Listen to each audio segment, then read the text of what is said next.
नमस्कार दोस्तों, आप सभी का आपके YouTube channel math class for exam में स्वागत करता हूं। फिर से धमाकेदार क्वेश्चन के साथ, शानदार क्वेश्चन के साथ आप लोगों का स्वागत करता हूं। तो क्वेश्चन नंबर 1। तो क्वेश्चन नंबर 1 दोस्तों, एक आयताकार बोर्ड की लंबाई और चौड़ाई के मध्य अनुपात 7:5 है। यदि बोर्ड की चौड़ाई 20.5 सेंटीमीटर हो तो बोर्ड की लंबाई ज्ञात कीजिए। ठीक है, तो एक आयताकार बोर्ड है जिसमें से लंबाई L मान सकते हैं, चौड़ाई को B मान सकते हैं, यानी ब्रेथ। ठीक है, तो लंबाई का दिया हुआ है ना 7 और चौड़ाई का दिया हुआ है 5। ठीक है, जो दिया हुआ है तो हम लोग x मान सकते हैं, L का 7x और B का 5x मान सकते हैं। यदि बोर्ड की चौड़ाई दिया हुआ है, यानी चौड़ाई का मान, तो चौड़ाई को हम लोग क्या मान रहे हैं 5, तो लिख सकते हैं ना 5x = 20.5, क्योंकि चौड़ाई का मान दिया हुआ है 20.5, यानी 5x का मान दिया हुआ है इतना। ठीक है, तो x का मान क्या हो जाएगा ना 20.5 बटा ये जो संख्या और गुणक होता है वो नीचे चल जाता है, तो 5 से डिवाइड देना है, तो 5 4 = 20 प्लस 0.1 यानी 4.1 आया, 4.1 x का मान। तो पूछा जा रहा है कि बोर्ड की लंबाई ज्ञात कीजिए। बोर्ड की लंबाई, तो बोर्ड की लंबाई हम लोग बोर्ड की लंबाई को क्या माना है 7x माना है, लंबाई = 7x, तो यहां लिख सकते हैं 7x, यानी 7 × x का मान कितना है ना 4.1 जब मल्टीपल करेंगे तो 7.7 4 28 सेंटीमीटर। ठीक है, और ऑप्शन नंबर सी। ठीक है, तो दोस्तों इस तरह के धमाकेदार और इजी और ट्रिक पाते रहने के लिए हमारे चैनल को सब्सक्राइब एंड शेयर जरूर कीजिएगा और पूरा का पूरा व्यू कीजिए। बहुत ही शानदार क्वेश्चन एंड सिलेक्टेड क्वेश्चन लेके आए हैं जो कि आप लोगों को पसंद आएगा, तो प्लीज स्किप नहीं कीजिएगा, पूरा का पूरा व्यू कीजिए। ठीक है, क्वेश्चन नंबर 2 दोस्तों, दो श्रमिक P और Q की क्षमताओं का अनुपात 3:2 है। 400 रुपए की दैनिक मजदूरी में से P को कितनी राशि दी जाना चाहिए, यानी P का मान निकालना है। ठीक है, तो दिया हुआ है ना P और Q, तो P का मान दिया हुआ है ना 3, तो लिख सकते हैं 3x, और Q का दिया हुआ है 2, तो 2 लिख सकते हैं 2, और 400 रुपए की मजदूरी, यानी दोनों का मिल करके, तो 3 और 2 5, तो 5x का मान दिया हुआ है 400, तो x का मान कितना होगा ना 400/5, तो 25 40 80, यानी x का मान जो होगा वह 80 होगा। तो बोल रहा है P को कितनी राशि दिया जाना चाहिए, तो P का मान कितना दिया हुआ है ना 3x, तो लिखेंगे 3x, यानी 3 × x का मान कितना है 80, तो 8 दिया 24, यानी 240 रुपया होगा। Option number C, 240 option number A answer. ठीक है, तो क्वेश्चन नंबर 3 दोस्तों, एक व्यक्ति 10,390 रुपए को अपने बेटे और बेटी को 11:10 के अनुपात में बांट देता है, तो बेटे को कितनी राशि प्राप्त हुई। ठीक है, तो क्या है ना बेटा को क्या मानते हैं ना, मान लेते हैं सन, और बेटी को मान लेते हैं डॉटर, डी मानते हैं। ठीक है, शॉर्ट में, तो जो बेटा को मिलता है वह 11 रेशियो में, और बेटी को मिलता है 10, तो मान सकते हैं x, और दोनों को मिलना है, तो 10 11 और 10 कितना हो जाएगा ना 11 और 10 जो हो जाएगा वह 21x होगा, और इतना में। ठीक है, तो x = हो जाएगा 10,390, अब भागा देंगे 21 से, कितना से तो 21 से, तो कितना आएगा 494.76 आएगा। ठीक है, और भी आ सकता है डॉट डॉट।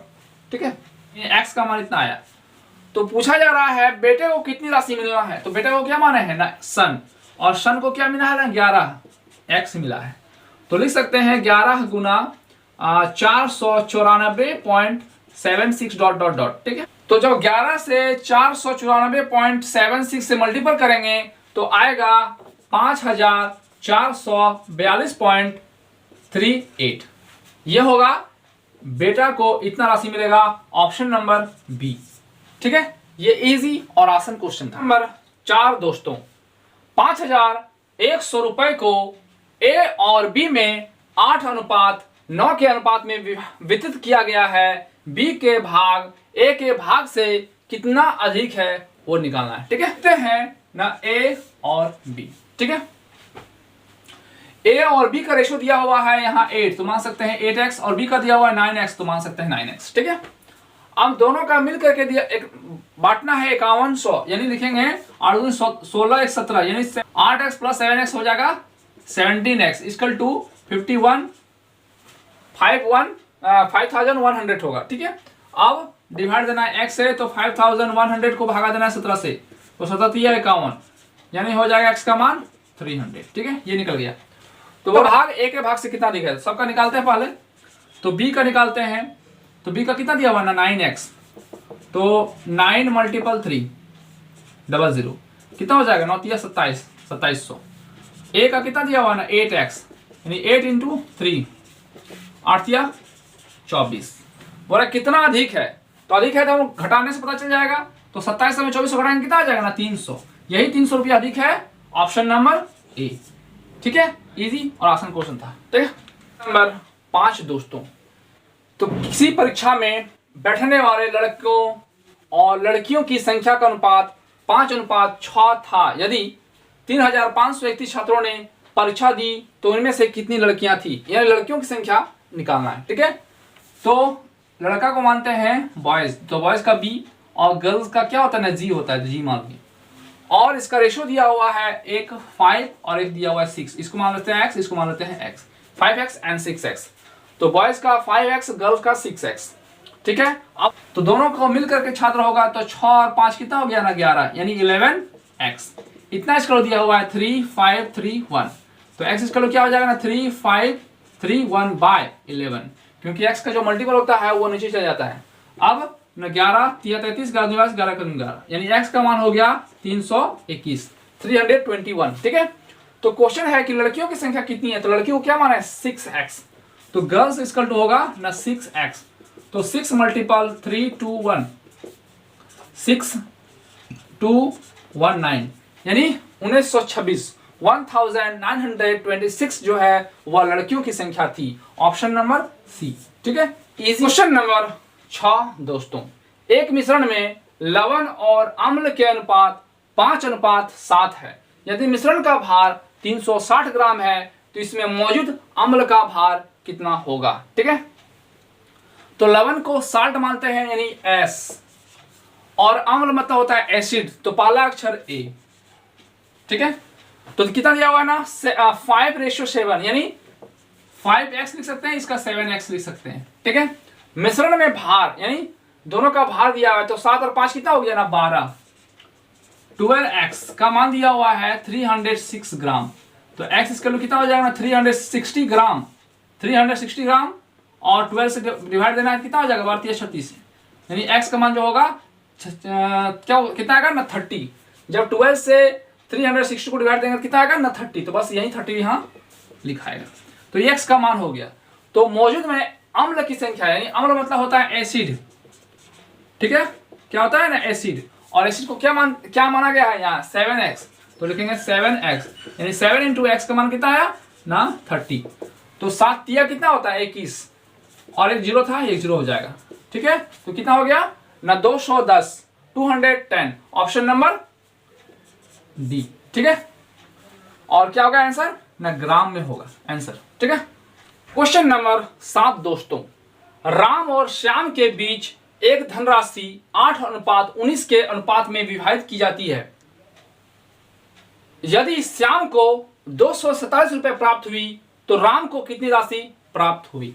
ठीक है, तो राम और श्याम, तो राम को आर मानते हैं, श्याम का एस मानते हैं। ठीक है, और दोनों के राशि का अनुपात यानी 7x और ये 19 का है, लिखेंगे तो 19x हो जाएगा, ये मान सकते हैं। श्याम को कितना ना 247 रुपए प्राप्त हुआ, तो यानी श्याम का रेशियो कितना दिया हुआ है ना 19, तो 19x का मान दिया हुआ है 247, तो x इसका कितना हो जाएगा ना 247/19। ठीक है, तो कितना जाएगा ना 19 से कम 19 और 19 से 57, यानी x का मान जो आएगा वो 13 होगा। तो पूछा क्या गया है, तो राम को कितनी राशि प्राप्त हुई, तो राम का क्या मान है 8x, तो राम इक्वल टू 8x, तो 8 इंटू कितना ना 13 से मल्टीपल करेंगे 8 से, कितना आएगा 104, कितना आएगा ना 104 104, ऑप्शन नंबर ए। इजी और आसान क्वेश्चन था। ठीक है, क्वेश्चन नंबर 8 दोस्तों, एक निश्चित संख्या में कुछ आदमी और उनके कुत्ते रेलगाड़ी से यात्रा कर रहे हैं। आदमी और कुत्ते के अनुपात 5:2 है। रेलगाड़ी में कुल पैर की संख्या जो है वह 54 है। कुल रेलगाड़ी में कुल कितने पैर है ना, 54 पैर है। तो कुत्तों की कुल संख्या ज्ञात कीजिए। ठीक है, तो आदमी को मानते हैं एम, मैन, और डॉग में क्या होता है ना, कुत्ता, मानते हैं डी। और आदमी और कुत्ते का रेशियो दिया हुआ है, आदमी 5 है और ये 2 है, तो मान सकते हैं ना 5x या 2x मान सकते हैं। तो लिखा हुआ है ना रेलगाड़ी में कुल पैर की संख्या, तो क्या होगा ना, अकॉर्डिंग टू द क्वेश्चन पैर की संख्या। तो आदमी का कितना पैर होता है, 2, तो 2 से यहां मल्टीपल होगा, यानी 5x × 2 प्लस। अब हो गया डॉग, कितना है ना 2x, तो लिखेंगे 2x। और कुत्ता का कितना पैर होता है, 4, तो 4 यहां मल्टीपल होगा। अब दोनों का योग दिया हुआ है 54 पैर, 54, तो 5 दूना 10x और 4 दूनी 8x, 54, तो 10 और 8 कितना हो गया ना 18x = 54। तो 54/18, 18 तिया 54, यानी x का मान आया 3। तो पूछा है कुत्तों की संख्या कितना होगा ना, कुत्ता कितना लिखा है ना 2x, तो डॉग लिखा हुआ है 2x, तो 2 × x का मान कितना है ना 3, तो हो जाएगा 6 ऑप्शन नंबर डी। तो कुत्तों की संख्या जो हो गया वह 6। अगर बोलता आदमी की संख्या तो क्या करते हैं ना 5 से गुणा कर देते हैं, तो 5 तिया 15, यानी आदमी की संख्या कितना होता है ना 15। ठीक है, नंबर 9 दोस्तों, दो धनात्मक संख्याओं के बीच का अंतर 160 है और उन दोनों के अनुपात 5:3 है। दोनों संख्याओं का गुणनफल बताएं। ठीक है, दो संख्या, तो पहला संख्या मानते हैं 1 और दूसरा संख्या मानते हैं 2। ठीक है, इन दोनों के बीच का अंतर 160 है और अनुपात में दिया हुआ है यहाँ 5, यहाँ दिया हुआ है 3, तो x मान लेते हैं।